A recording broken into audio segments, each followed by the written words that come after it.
J'avais très hâte de recevoir à nouveau la directrice générale et artistique du Théâtre de l'Obsys et metteur en scène Luce Pelletier, qui vient nous parler de cette étrange ovni théâtrale qu'est la pièce Les Serpents de Marie Indier, je ne sais pas du tout si je prononce correctement, présentée à l'Espace Gauche jusqu'au 7 décembre prochain. Merci infiniment d'avoir accepté l'invitation. Merci à vous. Alors, je dis vraiment un étrange ovni théâtral parce que c'en est un.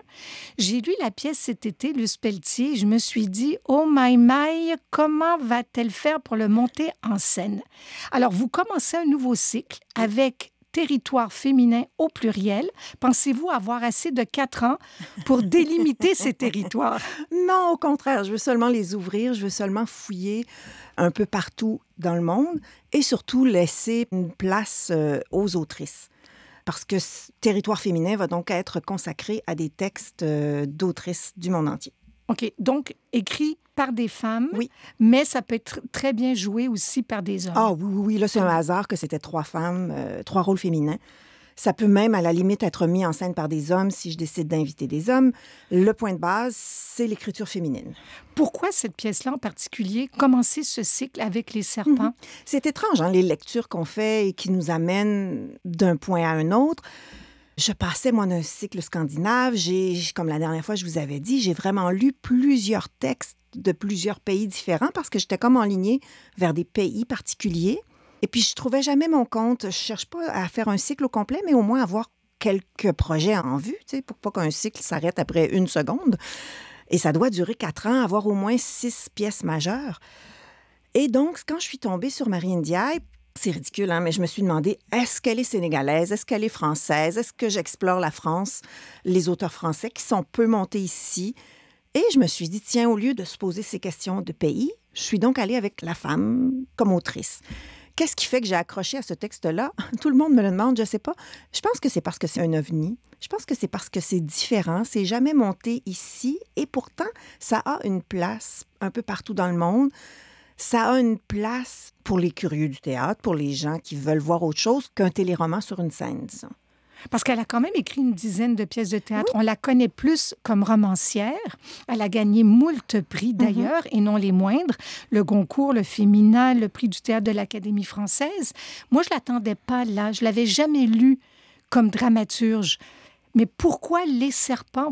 Est-ce que vous aviez lu les autres textes aussi? Oui, j'ai lu les autres textes, mais j'étais d'abord tombée en amour avec Les Serpents. Très bien. J'ai lu les autres, puis j'étais là, ah non, je vais monter celle que j'ai aimée au début. Et c'est aussi 3 beaux rôles féminins. Bien sûr. C'est écrit, c'est magnifique comment c'est écrit. Là. Les paroles, c'est ciselé. C'est des paragraphes avec 3 virgules. Il faut que tu tiennes le sens, il faut que tu ailles au bout de ton idée. Et c'est un univers un peu glauque, un peu thriller, un peu étrange, un peu conte. Et c'est là-dedans que j'avais envie d'aller, moi. Au-delà des mots, parce qu'il y a beaucoup, beaucoup de mots dans le spectacle, on va le dire. Mais j'avais surtout envie de cet univers-là, moi, qui m'est apparu quand je l'ai lu. Je dois vous avouer quelque chose. Quand je l'ai lu, donc cet été, je voyais des rôles de gens de couleur. C'est bizarre. Tout le long que j'ai lu ce texte-là, je l'imaginais possiblement en Afrique. Bon, est-ce que parce qu'elle-même est de couleur, est-ce que ça m'est resté en tête? J'en sais rien. Et quand j'ai su quelle serait la distribution, donc Isabelle Miquelon, Catherine Paquin-Béchard et Rachel Gratton, j'ai dit, d'accord, Luce Pelletier a décidé de mettre des femmes blanches sur scène. Mais j'avais tout faux de nouveau. C'est bizarre ce qu'on en retient aussi. Pourquoi est-ce que tout à coup, j'ai vu ça? En fait, c'est un rythme. Autant l'autrice dit qu'elle n'est pas sénégalaise parce qu'elle a été élevée en France. Son père a très peu vécu avec elle, il me semble. Et c'est son père qui est sénégalais, sa mère française. Donc, elle dit qu'elle n'est pas sénégalaise, mais en même temps, dans son écriture, même ses romans, si vous les avez lus, ça a une saveur très particulière. C'est pas français, français, français. Et en même temps, qu'est-ce qu'être français, qu'est-ce qu'être québécois de nos jours? C'est une autre vaste question.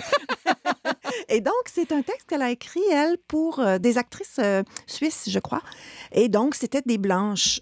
Moi, je suis partie avec ça dans la tête, donc j'ai jamais vu les Noirs, puis il y a de ces textes où c'est vraiment des familles noires, c'est nommé. Là, c'est pas nommé.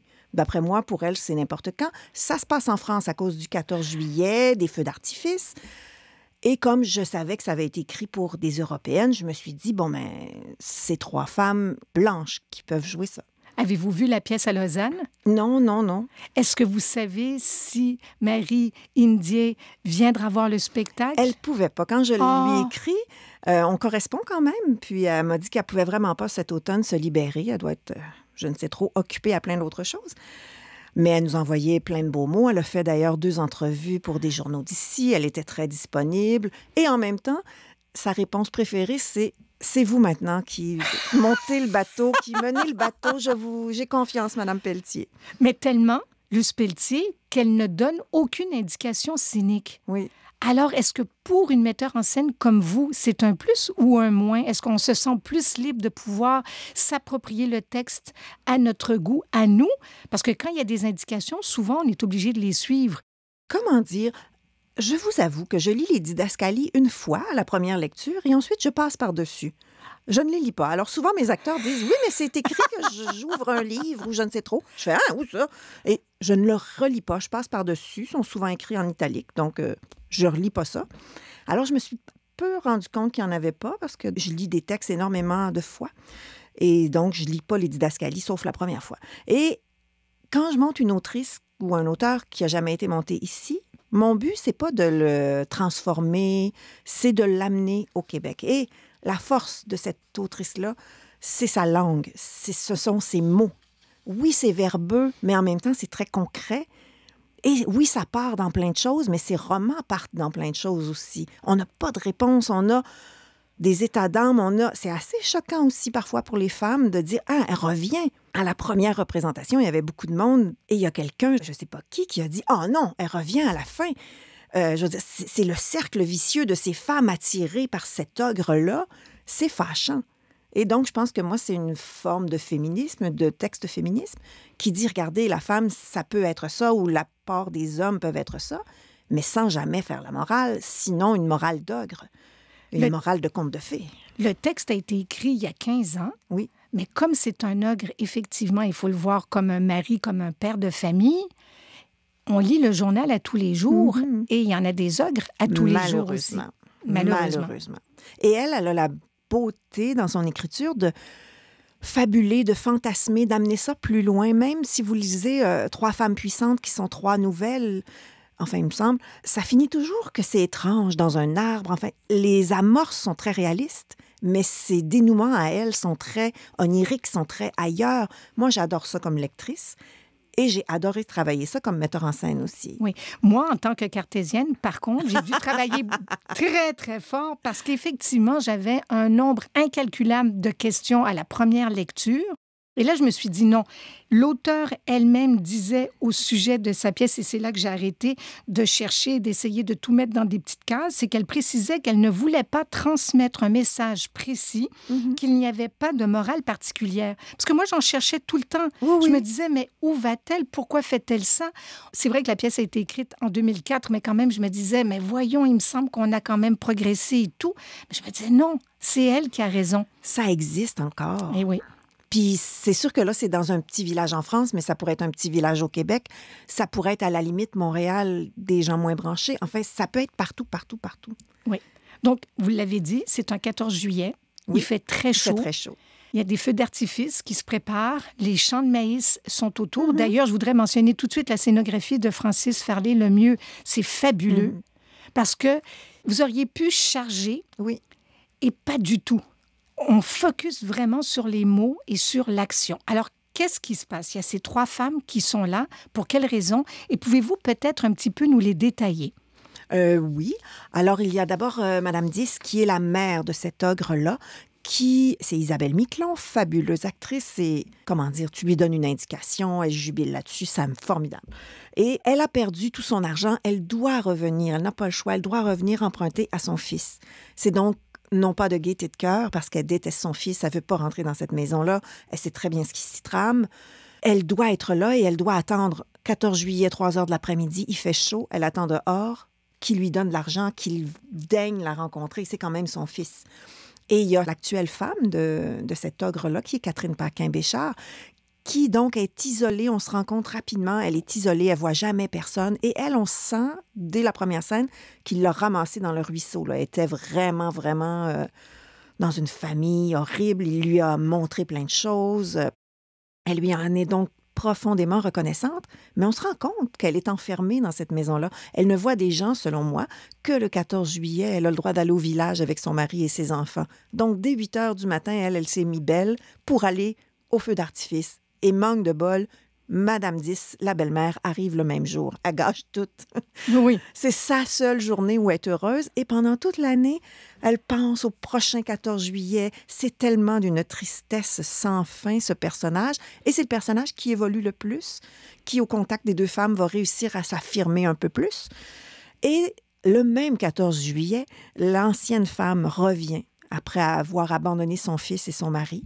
On comprend qu'elle avait peur de ce mari-là, qu'elle était elle aussi enfermée et que si elle voulait s'en sortir, il fallait qu'elle fuisse sans l'enfant. On ne comprend pas pourquoi il n'y a pas de DPJ dans tout ça. Là. Ça, on ne comprend pas ça. Oui. Mais en même temps, quand tu montes une pièce comme ça, tu commences à ouvrir les antennes et je pense qu'il y a beaucoup de femmes qui sont prêtes soit à rester pour leurs enfants, à assumer plein de choses pour que leurs enfants soient épargnés. Et c'est cette femme-là, qui est jouée par Rachel Gratton, qui est superbe aussi. En fait, les trois sont magnifiques. Elle avait qu'une seule porte de sortie, s'enfuir. Et elle s'était dit, je vais aller faire de l'argent, je vais me refaire une santé et je vais revenir chercher mon fils. Et le fils est décédé quand elle revient. On ne dira pas de quelle manière. Non, on dit rien. Et c'est ça qui est difficile à raconter, cette histoire-là. La trame est assez mince, comment dire. Tout est dans le rapport des femmes et le mal-être des femmes. L'accusation de Madame 10 qui dit à Nancy, le personnage de Rachel Gratton, « T'étais pas là pour ton fils, donc tu l'as pas sauvé, t'as rien pu faire. » Et Rachel qui dit, « Ben j'ai peur, j'avais peur. » Et c'est vrai qu'elle avait tellement peur. Mais une des forces de ce texte-là, que j'ai beaucoup plus apprécié après l'avoir vu que de l'avoir lu, parce que je pense que comme je suis visuelle, ça m'a beaucoup aidé aussi. Le point d'ancrage, c'est le mari, c'est le père de famille. Oui. Et ce qui est fabuleux, c'est qu'on le voit jamais, mais on sent sa présence du début à la fin. Et ça, je trouve qu'elle aurait pu y aller vers la facilité, l'auteur, et se dire, ben, je vais le mettre là, et puis on va le voir circuler. Circuler, tout ça avec toutes ces femmes, et voir comment est-ce qu'il procède avec une et avec l'autre, et pas du tout. Mais on sent son ombre, on sent le fait qu'il a une poigne sur ces femmes pour des raisons différentes, et c'est lui qui mène le bal. Mais une a peur, comme vous le disiez, l'autre a voulu fuir pendant qu'il était encore temps, la mère essaie de le voir, puis il veut rien savoir, il ne veut pas la voir. Il y a comme une ambiance malsaine, mal à l'aise, et puis en même temps, ben ça, c'est une réussite incroyable. Non. Oui, c'est que ça passe très bien. Et je ne sais pas si vous avez remarqué le formidable travail de Catherine Gadois à la musique. Catherine est une conceptrice qui vient aux répétitions, qui entend tous les commentaires, qui se colle aux actrices. Et à elle seule, la trame sonore nous met toute l'atmosphère de peur, tout ce qui est malaisant, tout ce qui est étrange. Parce que la beauté de Marie Ndiaye, c'est justement que la peur n'est pas psychologique. La peur n'est pas coup de poing, violente, rien de ça. Ça devient onirique, ça devient féerique, ça devient plein de choses comme ça.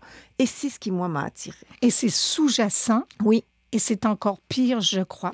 Alors, quand je vous ai invité, Luce Pelletier, en avril dernier, pour nous parler donc de la pièce de Strindberg, qui était votre point final au cycle scandinave, je m'étais permise d'essayer de deviner quelle serait la suite des choses. Alors, comme j'ai eu tout faux, je n'ose pas cette fois-ci m'essayer à vous demander ou essayer de voir ce que sera ce prochain territoire féminin que vous allez nous proposer. Par contre, une chose est sûre, c'est que dans le programme, vous proposez 5 lectures qui commenceront à partir du 25 mars. Oui. Et c'est vous qui ouvrez le bal. Ça sera à la Maison de la culture du plateau Mont-Royal et celle de Rosemont, la petite patrie. Et vous commencez avec un texte « Confiture russe ». C'est joli, hein? Oui, le nom est aussi difficile à prononcer, d'Udmila Uliskaya, oui.